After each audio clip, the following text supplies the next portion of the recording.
Welcome to NCN news. నా పేరు చందన. ముందుగా హెడ్లైన్స్.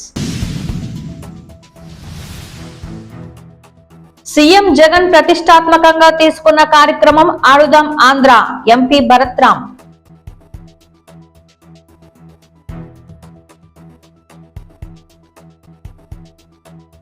భారతదేశం జనాభాలో చైనాతో సమానంగా ఉన్న క్రీడాకారులు మాత్రం ఆ విధంగా లేరని, దీనికి కేంద్ర ప్రభుత్వం నిర్లక్ష్యమే కారణమని YSR Congress party parliamentary chief whip Rajahmundry MP Margani Bharat Ram కీలక వ్యాఖ్యలు చేశారు.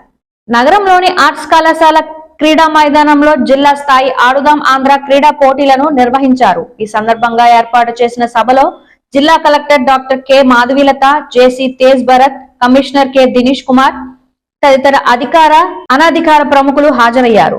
ముఖ్య అతిథిగా హాజరైన ఎంపీ భరత్ మాట్లాడుతూ, దేశంలో క్రీడాకారులకు కొదవ లేదని, అయితే వారిని ప్రోత్సహించి తర్ఫీదు ఇవ్వడానికి అవసరమైన కనీస సౌకర్యాలు లేవన్నారు.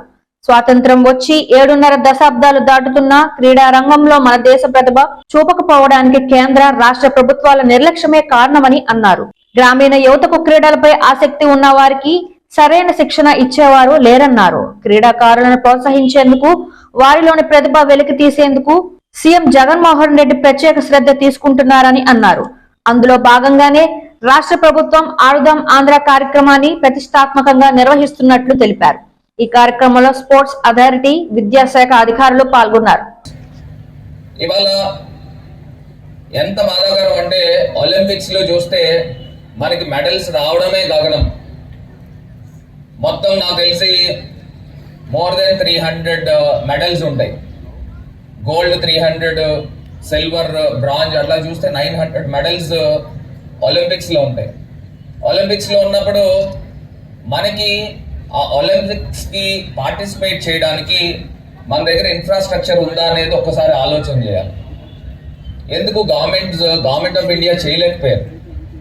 ఇప్పుడు రీసెంట్ గా ఒక 4-5 సంవత్సరాల నుంచి కూడా కొంత యాక్టివ్ అయ్యి మరి ముందుకు వెళ్తున్నాం. నేను కూడా పార్లమెంట్లో కూడా మాట్లాడాను. పార్లమెంట్లో స్పోర్ట్స్ మినిస్టర్, స్పీకర్ అందరూ ఉంటుండగానే చెప్పాను, it's a crying shame for the country when we're on the top in the population list, why can't be on the top on the global pedestal? India ఎందుకు నెంబర్ 1 స్పాట్కి రాలేదు? ఇవన్నీ కూడా మనం ఆలోచన చేయాలి. ఇప్పుడు ఉసైన్ బోల్ట్ ఉన్నాడు. ఉసైన్ బోల్ట్ 100 మీటర్స్లో నెంబర్ 1. మన దగ్గరే అది బుల్ మీద పరిగెట్టేది రన్ ఏదో ఉంది. అది చూస్తే శ్రీనివాస్ గౌడ అని ఒక వ్యక్తి కర్ణాటకలో ఏదైతే ఉసైన్ బోల్ట్ మార్క్ చేసిన స్పీడ్ ఉందో దానికన్నా ఇంకా అధిగమించి స్పీడ్లో పరిగెత్తిన వ్యక్తి. కింద కాలుకి చెప్పులు లేవు, షూస్ లేవు, ఏం లేవు. మరి అంత టాలెంట్ ఉన్నప్పుడు మనం ట్యాప్ చేయాల్సిన బాధ్యత గవర్నమెంట్స్ పైన ఉంది. ఇంకా రాబోయే రోజుల్లో ప్రతి జిల్లా హెడ్ క్వార్టర్స్లో ఒక ఇంటర్నేషనల్ స్టేడియం, ఇంటర్నేషనల్ స్టాండర్డ్స్తో ఉన్న ఇండోర్ స్టేడియం రావాల్సిన అవసరం ఉంది. ఇంటర్నేషనల్ స్టాండర్డ్స్తో ఉన్న అథ్లెటిక్ ట్రాక్ రావాల్సింది ఉంది. ఇంటర్నేషనల్ స్టాండర్డ్స్తో ఉన్న ఒలింపిక్ స్టాండర్డ్స్తో ఉన్న స్విమ్మింగ్ పూల్ రావాల్సిన అవసరం ఉంది. ఈ చిన్నగా వదిలే సమస్య లేదు. ఎందుకంటే ముఖ్యమంత్రి గారు చాలా దగ్గర నుంచి చూస్తూ ఉన్నాం కాబట్టి ఆయన కూడా యంగ్స్టరే. మొత్తము ఆంధ్రప్రదేశే ఒక రోల్ మోడల్ సెట్ చేయనుంది రానున్న రోజుల్లో అని కూడా ఈ సందర్భంగా తెలియపరుస్తూ, అలాంటి యూత్ అందరం కూడా మీకు ఎప్పుడు కూడా ఎంకరేజింగ్గా ఉంటాం. నెక్స్ట్ లెవెల్కి తీసుకెళ్లేదానికి మేము అందరం కూడా ముందు ఉంటాం.